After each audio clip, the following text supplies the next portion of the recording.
know, this is not where I usually film my videos. Usually I film my videos not in front of a big black fragile box that may or may not have a person inside. Anyway, that's not the point. The point is I'm disappointed.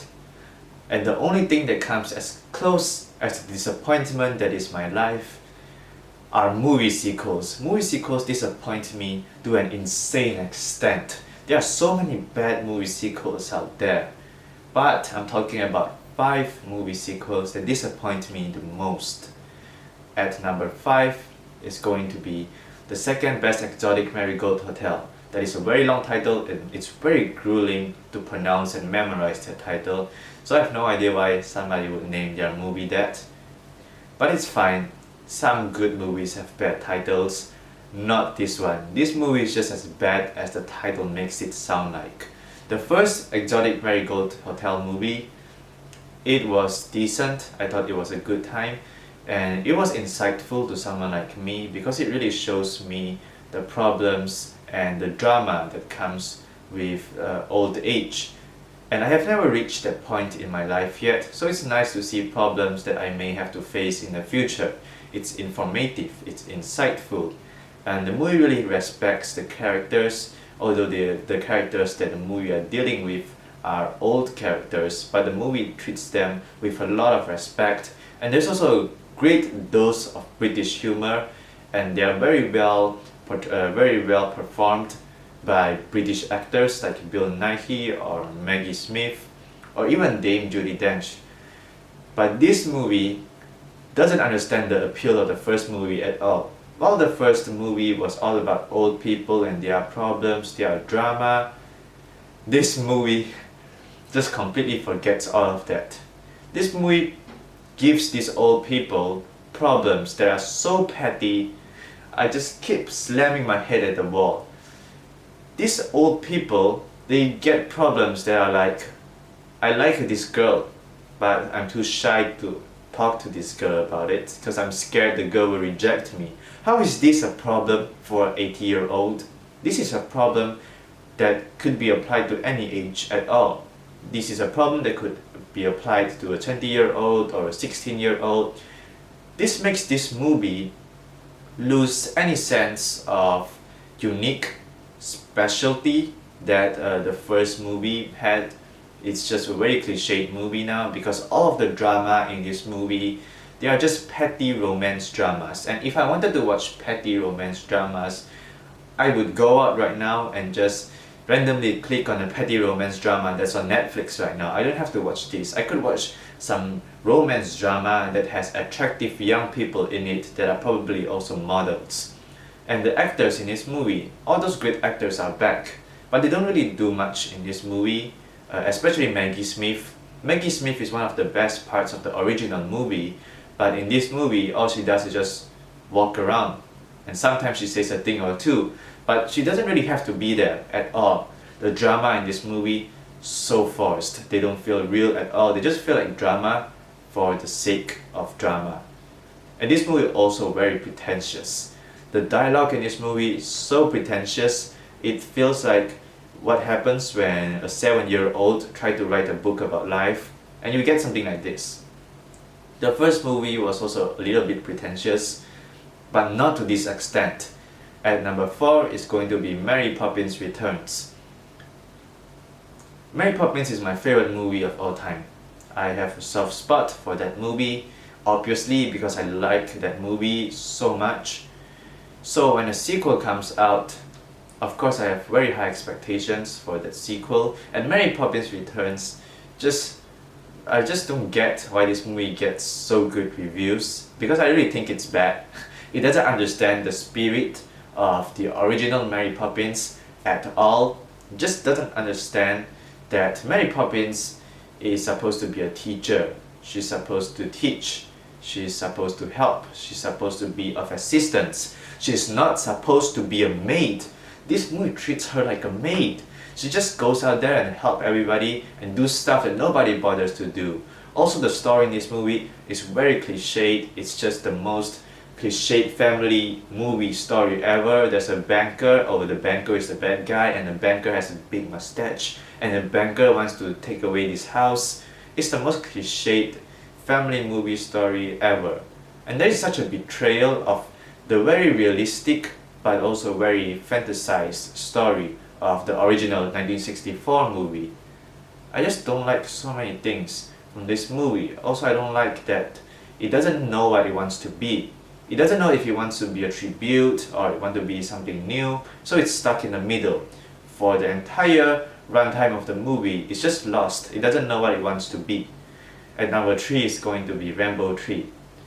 The first Rambo is a very thoughtful drama about war veterans. It has something to say about modern society, and it's a very good movie.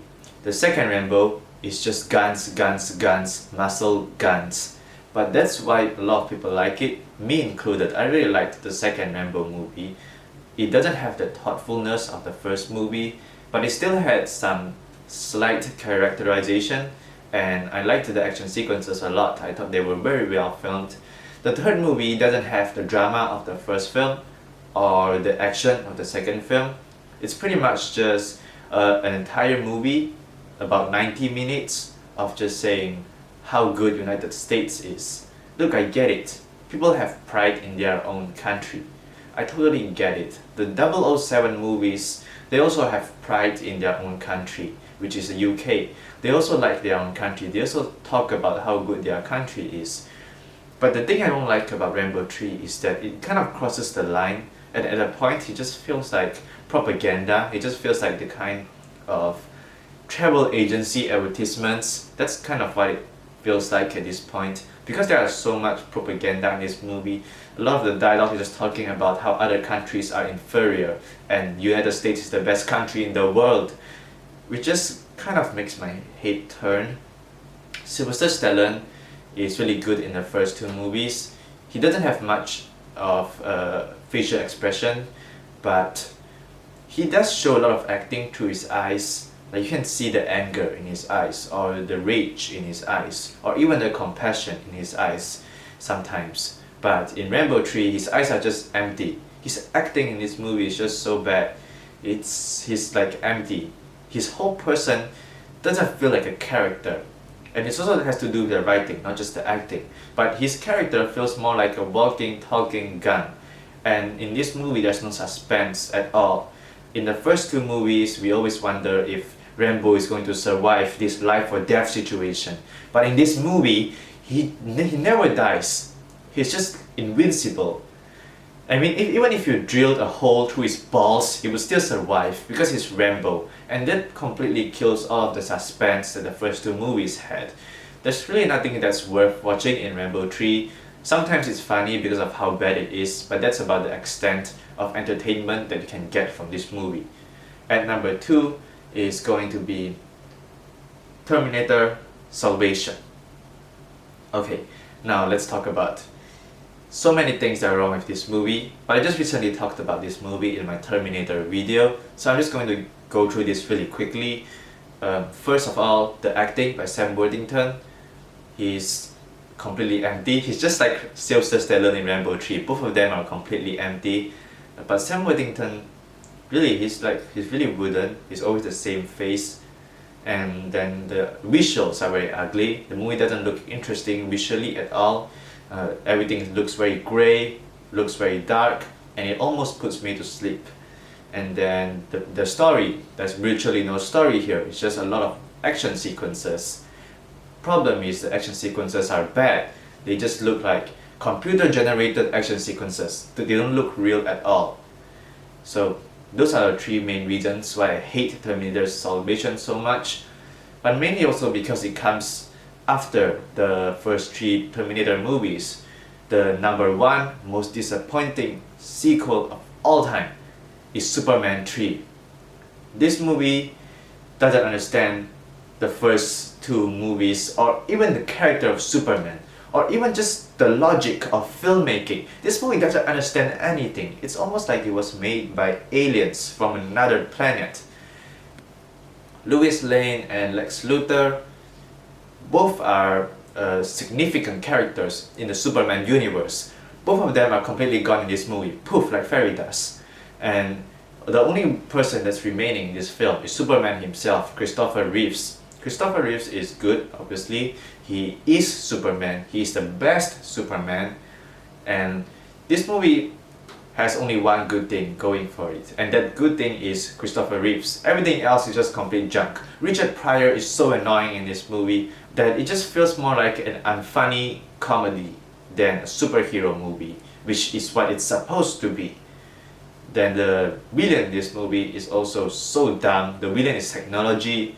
I think it's because of the result of the time this movie was made. This movie was made at a time when everyone was very fascinated by technology, because a lot of new things are getting invented every day. So everyone is just so hyped about technology. So the movie tries to catch on this trend by making statements about technology. But really it just comes off as very outdated, and if you go back and watch it right now, it's just very boring, and it doesn't feel like the kind of villain that Superman would fight. I know that a lot of people don't like Superman 4. I think at least it's entertaining, in a very bad way of course, but at least it's entertaining. And at least we get a fight scene with the radioactive man guy. At least that was cool. At least Superman gives a speech. At least it's 90 minutes long. The third Superman movie I will not watch under any circumstances. Never ever. Even if I only had one DVD for the rest of my life and it's going to be Superman 3, then I will never watch a movie again.